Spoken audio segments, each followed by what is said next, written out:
الحمد لله وكفى والصلاة والسلام على عباده الذين اصطفى أما بعد أعوذ بالله من الشيطان الرجيم بسم الله الرحمن الرحيم ألف لام ميم ذلك الكتاب لا ريب فيه هدى للمتقين الذين يؤمنون بالغيب ويقيمون الصلاة ومما رزقناهم ينفقون والذين يؤمنون بما أنزل إليك وما أنزل من قبلك وبالآخرة هم يوقنون أولئك على هدى من ربهم وأولئك هم المفلحون صدق الله العلي العظيم.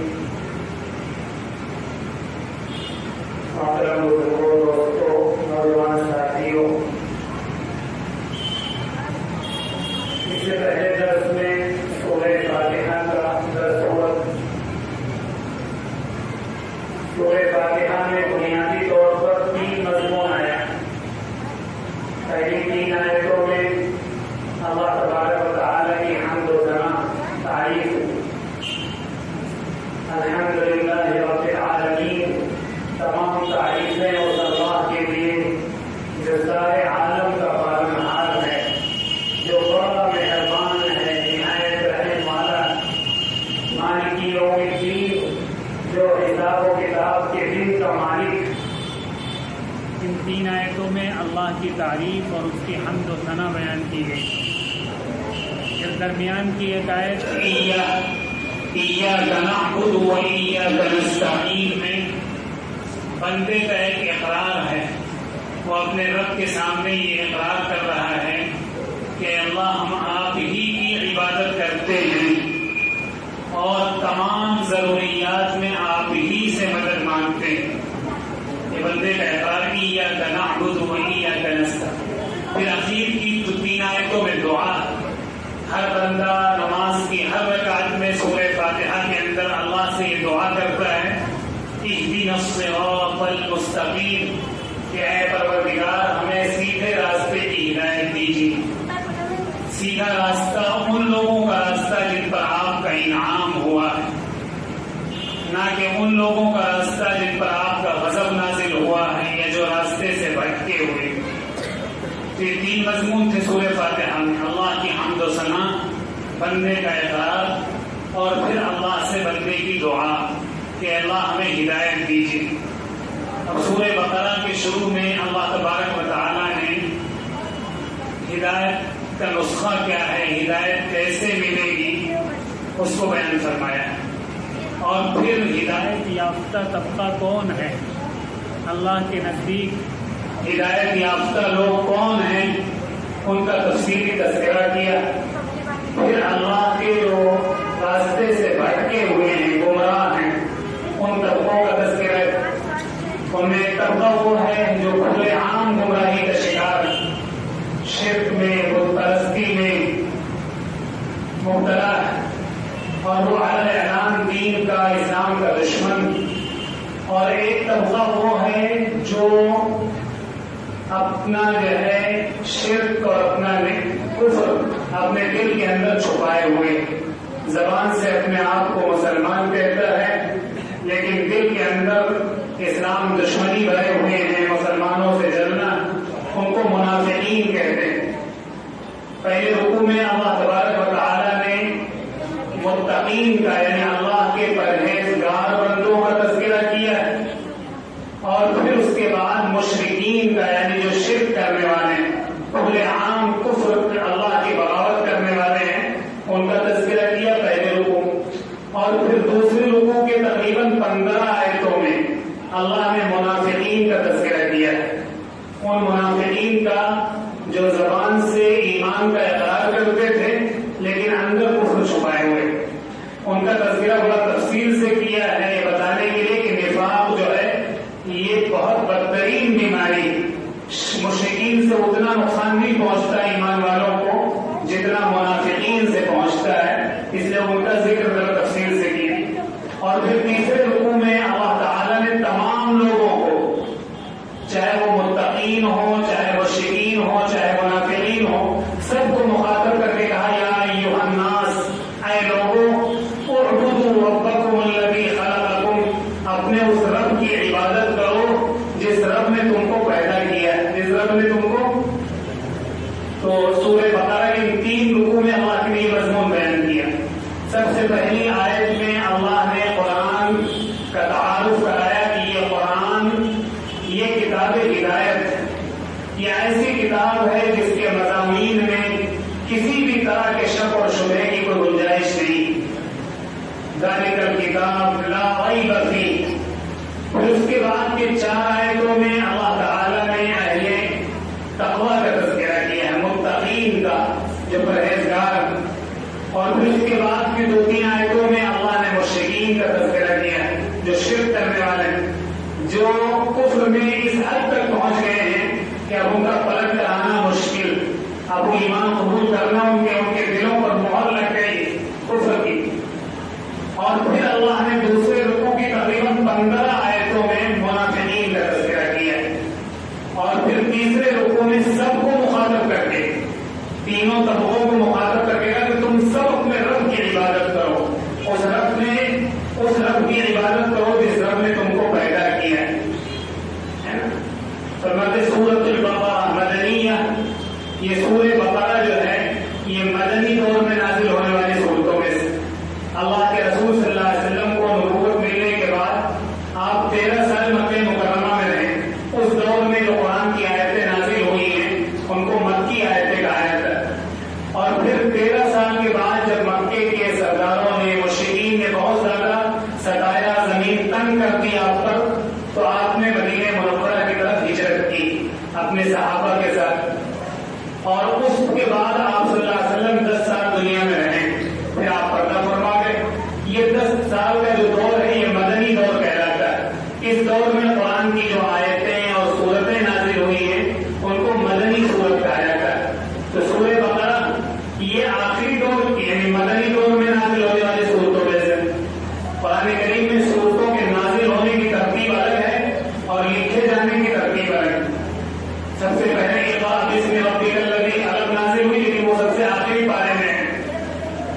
حضرت جبریل علیہ السلام دونوں ترتیب بتاتے تھے اللہ کے رسول صلی اللہ علیہ وسلم کو کہ یہ آیت فلاں جگہ رکھی ہے، یہ آیت فلاں جگہ ترتیب میں رکھی ہے۔ تو سورہ بقرہ سورہ فاتحہ کے بعد دوسری سورت اور قرآن کریم کی سب سے بڑی سورت۔ اس سورت کی احادیث میں بڑی فضیلتیں آئیں۔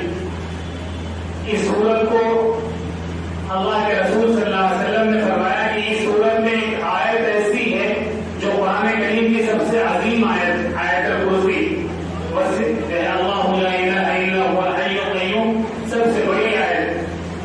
اس پوری سورت کو اللہ تعالیٰ نے، اللہ کے رسول نے فرمایا کہ یہ ہر چیز کے کوہان اور بلندی کی چیز ہوتی ہے۔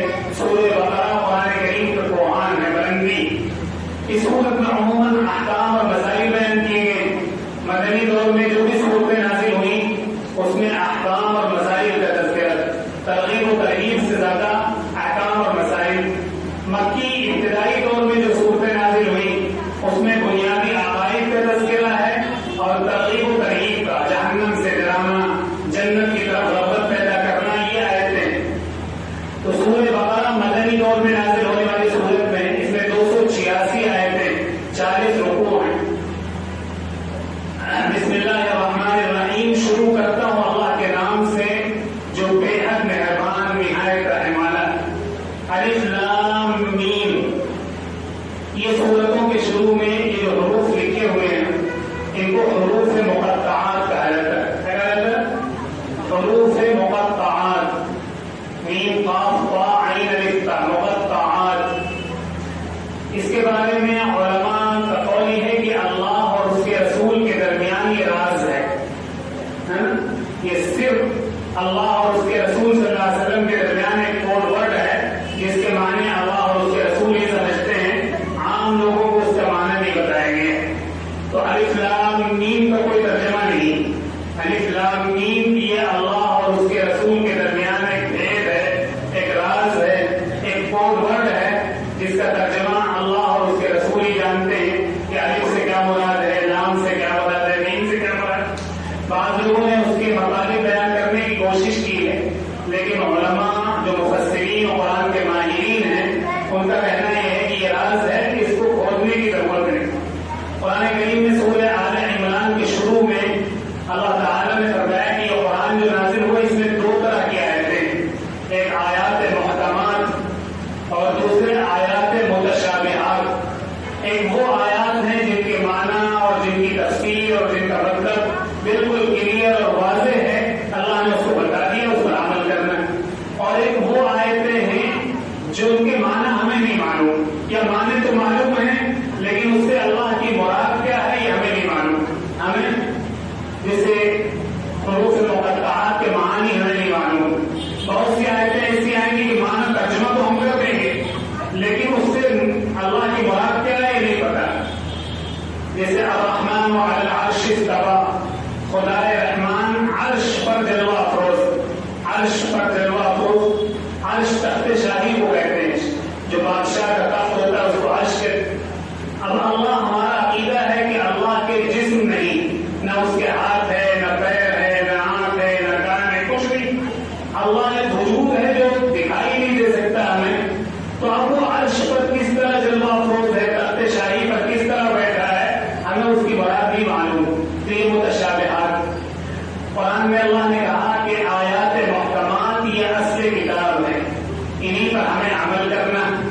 آیات متشابہات کے کھلے میں نہیں پڑھنا کہ اس سے اللہ کی مراد کیا ہے، کیا ہو سکتا ہے. فرمایا کہ جن کے مزاج میں اور جن کے دلوں میں کجی ہوتی، ٹیڑھاپن ہوتا ہے، وہ اصل آیتوں کو چھوڑ کر کے ان آیتوں کے پیچھے پڑے رہتے ہیں. انہیں احکام کی آیتیں، مسائل کی آیتیں، ترغیبات اور عقائد کی آیتیں وہ سمجھ میں نہیں آتی جن پر عمل کرنا. وہ ان آیتوں کے پیچھے پڑے رہتے ہیں جن کی مراد اللہ نے بتائی ہی نہیں کہ کیا مراد ہے. یہ بھی ایک آزمائش. اللہ نے ہمیں آزمائش کے لیے دنیا میں بھیجا ہے، تو اللہ دیکھنا چاہتے ہیں کہ جو ہم نے کلیئر احکام دیے ہیں یہ اس پر عمل کرتے ہیں یا جو باتیں ہمیں نہیں بتائی اس کے پیچھے پڑے رہتے ہیں. عموماً لوگوں کا مزاج یہ ہوتا ہے کہ جس چیز سے اپنی زندگی کا کوئی تعلق نہیں ہے اس کے پیچھے پڑے رہتے ہیں، اور جو اپنی زندگی کے متعلق مسائل ہیں، نماز ہے، روزہ ہے، زکوٰۃ ہے، حج ہے، قرآن کریم کی تلاوت ہے، معاملات ہے، معاشرت ہے، رہن سہن ہے، نکاح اور طلاق کا مسائل ہے، خریداری کو وہ سب کو نہیں معلوم کرتے.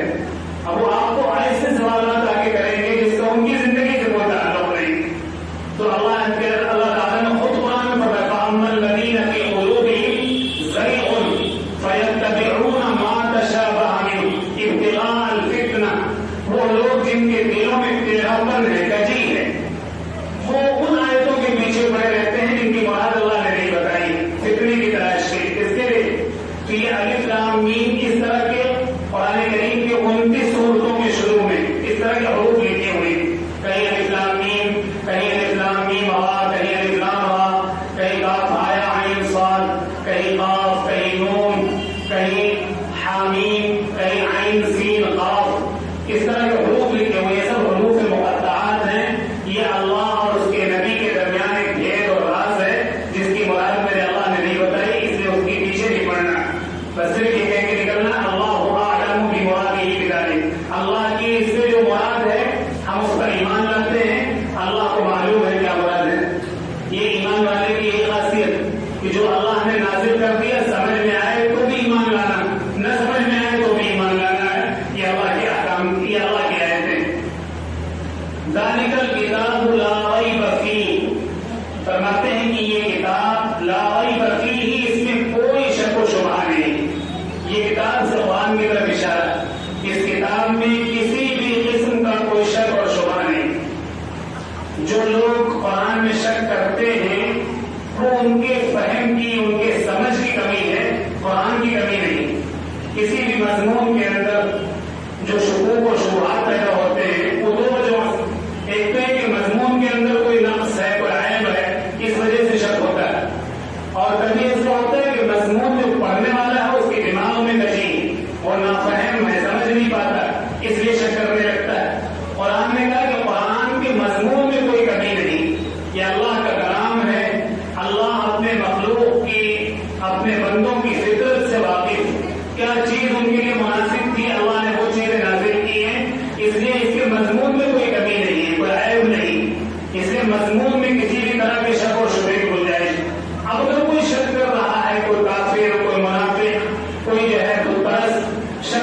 یہ اس کے اپنے سمجھ کی کمی ہے، اپنے دماغ کی کمزوری ہے، اس کی ناسمجھی نافہمی، قرآن کا قصور نہیں۔ اللہ نے قرآن کو اس انداز سے نازل کیا ہے کہ اگر کوئی بھی شخص عصبیت کا، دشمنی کا چشمہ اتار کر کے قرآن کو صحیح نظر سے پڑھے گا تو اسے ہدایت ضرور ملے گی۔ جو لوگ گمراہ ہوئے ہیں اس کی وجہ کہ وہ قرآن کو عصبیت کا چشمہ لگا کر کے پڑھتے ہیں، وہ اپنے دین اور مذہب کے اتنے متاثر ہوتے ہیں کہ اس کو چھوڑنا نہیں چاہتے، اب قرآن میں کمیاں تلاش کرتے ہیں، تو اس وجہ سے انہیں قرآن میں شک ہوتا ہے۔ ایسے تمام لوگوں کو قرآن میں تیسرے رکوع میں چیلنج دیا کہ اگر تمہیں قرآن میں کسی بھی طرح کا شک ہے تو قرآن کی طرح کوئی صورت بنا کر کے لے آؤ۔